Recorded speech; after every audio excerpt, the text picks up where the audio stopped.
बहुत समय पहले सूर्यपुर नाम का एक सुंदर राज्य था। वहाँ के राजा वीरेंद्र अपने न्याय और दयालुता के लिए जाने जाते थे, लेकिन वे महल में रहते रहते अपनी प्रजा की असली स्थितियों से अनजान होते जा रहे थे। एक दिन राजा ने फैसला किया कि वे वेश बदलकर अपने राज्य का हाल खुद देखेंगे। अगली सुबह वे साधारण कपड़े पहनकर अकेले ही गांव की ओर निकल पड़े।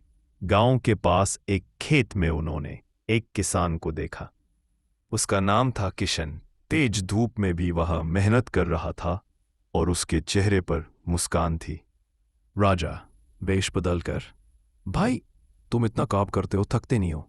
किशन, थक तो जाता हूं साहब, लेकिन मेहनत ही मेरा सहारा है। मेरा परिवार खुश रहता है, बस वही मेरी ताकत है। राजा उसकी बातों से प्रभावित हुए। उन्होंने एक और सवाल पूछा, राजा, अगर तुम्हें राजा से मिलने का मौका मिले तो तुम उससे क्या मांगोगे? किशन, मैं कुछ अपने लिए नहीं मांगूंगा, बस कहूंगा कि हम किसानों के लिए सिंचाई की अच्छी व्यवस्था करवा दें ताकि हम और अनाज उगा सकें। राजा को किसान की सादगी और सच्चाई बहुत अच्छी लगी। अगले दिन किसान किशन को राजमहल से बुलावा आया। वह डरते डरते राजसभा में पहुंचा। सिंहासन पर वही व्यक्ति बैठा था जिससे वह खेत में मिला था। किशन हैरान होकर, आप राजा हैं? आपने मुझे बताया क्यों नहीं?